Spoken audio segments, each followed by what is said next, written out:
Eight-year-old Ada sat quietly in the school assembly hall, her feet barely reaching the floor. Up on the stage, the guest speaker held up a doll and spoke gently. Children, listen carefully. If anyone ever touches you in a way that makes you feel confused, scared, or like you have to keep it a secret, that is not okay. The speaker pointed to part of the doll marked as private.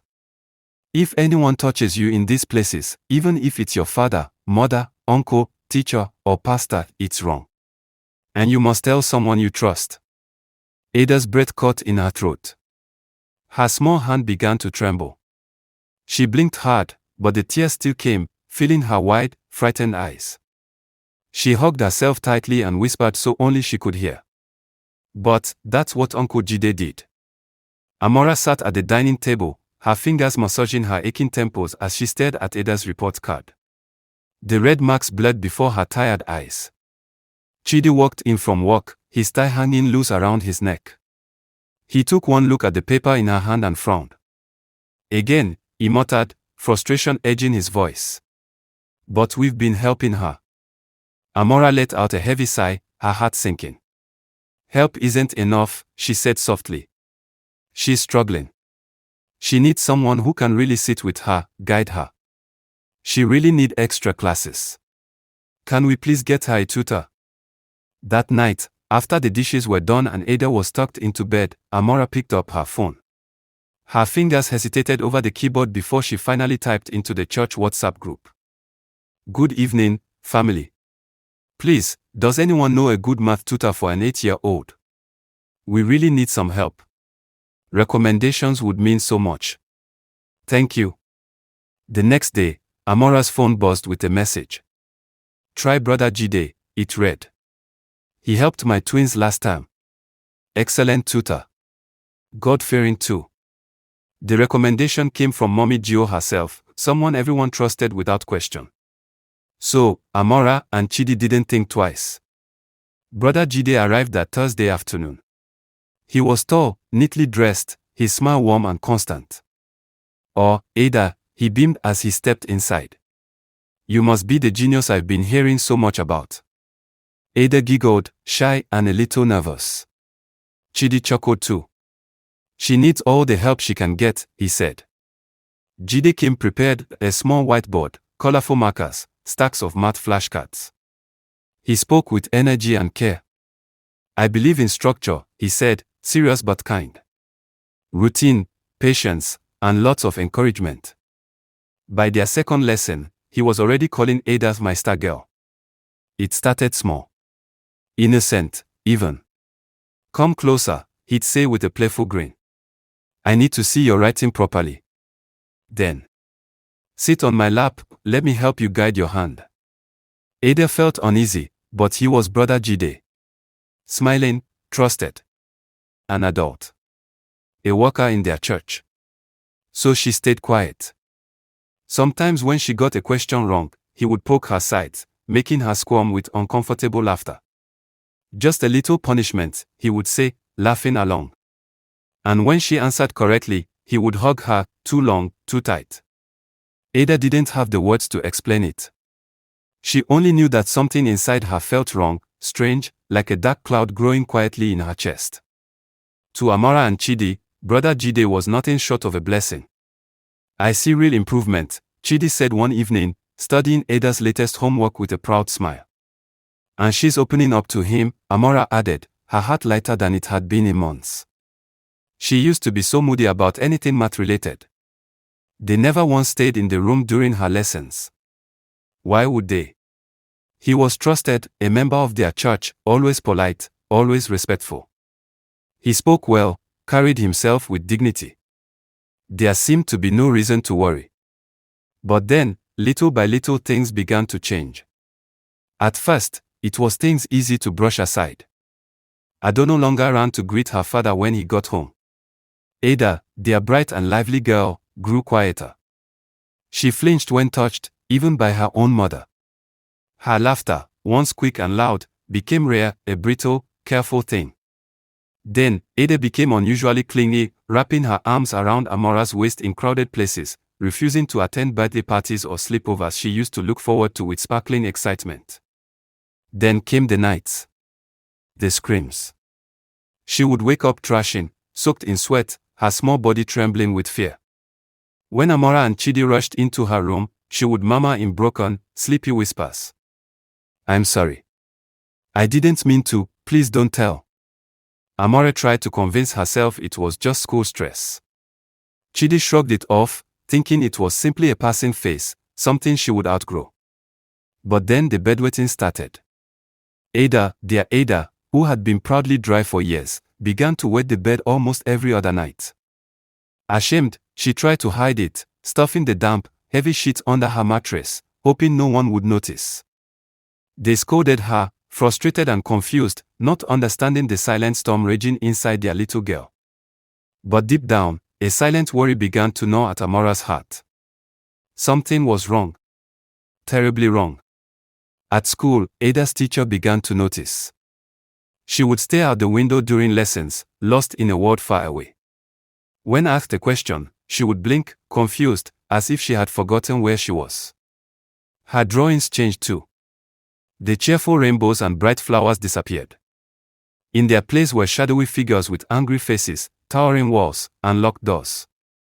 At home, her play became strange. Ada would line up her dolls in neat rows and act out harsh, unsettling scenes. One doll would scold another, forcing it into hugs while whispering, "If you tell, you'll be in trouble." Amara and Chidi tried to laugh it off. Kids have wild imaginations, don't they? But deep inside, a tight knot of unease was growing. They never imagined that Ada's world had already been broken. That behind her silent eyes, she was carrying a secret too heavy for any child to bear. Until that one day at school, when sex education finally gave her the words. It was a Monday morning. Ada sat in the school's assembly hall. The guidance counselor, who was a guest speaker at their school, held up two dolls, one with a smile, one with a frown. "This one," she said, pointing at the front-faced doll, "gets touched in places that are private." "Like where?" a boy asked. The teacher smiled kindly. "Places your swimsuit covers. No one should touch you there, not even someone you know." Ada blinked. The teacher continued. "And if they tell you it's a secret, that's exactly when you must speak up." Ada raised her hand. Her voice shook. "Even if he's a tutor." The class went silent. The teacher's eyes softened. "Especially if he is." That evening, Ada stood quietly by the kitchen door. Amara was chopping onions. Ada's voice was barely audible. "Mommy. I don't want Uncle Jide to come tomorrow." Amara wiped her hands. "Why?" Tears welled up in Ada's eyes. "I don't like him." "You don't need to like him, Ada, just listen to him and learn." "Mommy, but he. Ada stammered. "He what?" "He touches me, when you're not there. He said it's love. And that if I tell you, you'll be angry with me." Amara froze. "He touches you, how?" And in broken whispers, Ada told her mother everything. She immediately picked her phone and called her husband. Amara screamed. The air felt heavy. Unbreathable. Chidi dropped his phone and drove back home. They called the school. They called the church. They called the police.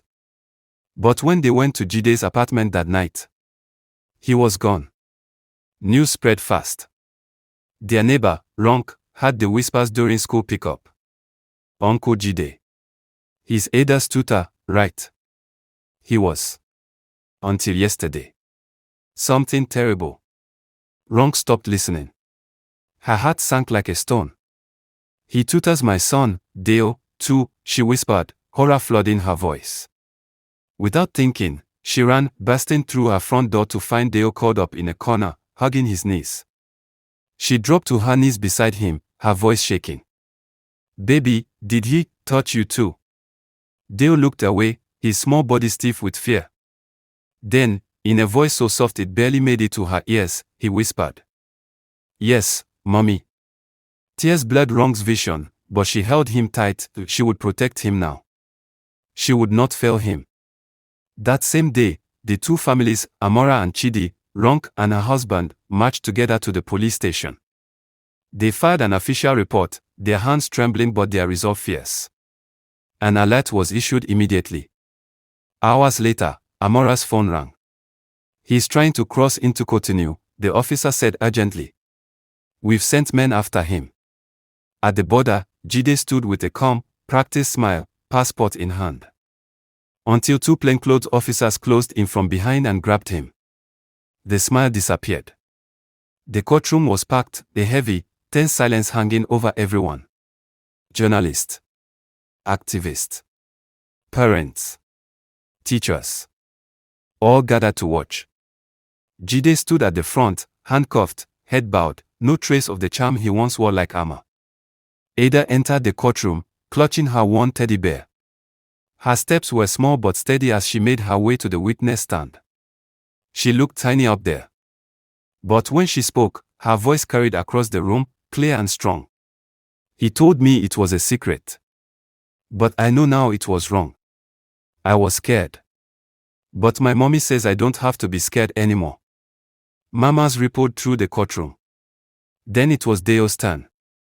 He stood there, unable to speak, silent tears pouring down his cheeks. Ronk wept openly from the gallery, her body shaking with grief but proud of his bravery. And then, the judge wept too. She took off her glasses, blinking back tears. "I lost my daughter when she was 16, she said, her voice breaking. She tried to tell us, and we didn't listen in time." The courtroom was utterly still, every heart breaking alongside hers.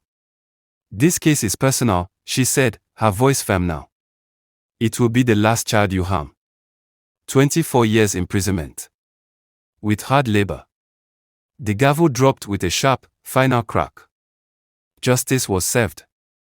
The church stepped in, offering to pay for Ada and Deo's therapy sessions. The little souls carried scars no child should ever have to bear. Healing was slow.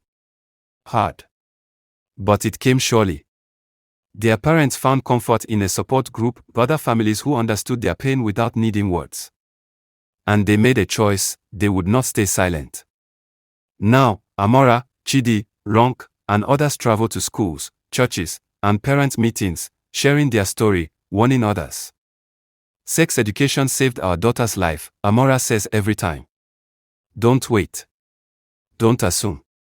Don't trust blindly." She always ends with the same words, the ones carved into her heart by bitter experience. "If you wait until it happens, you're too late." Caution. Protect your children early. Start sex education early. Teach them the correct names for private body parts. Talk openly about safe and unsafe touch. Never leave tutoring sessions unsupervised. Keep a no secrets rule at home. Knowledge is protection. Silence is danger. Predators don't always look scary. Sometimes they wear trust, smiles, and familiar faces. Be vigilant. Be open. Be ready. Protect every child. The end. If you love our stories, please subscribe to our channel. Watch our other videos to the end to support us. Don't forget to share, like, and leave your thoughts in the comments. We love hearing from you. Thank you for being part of our family.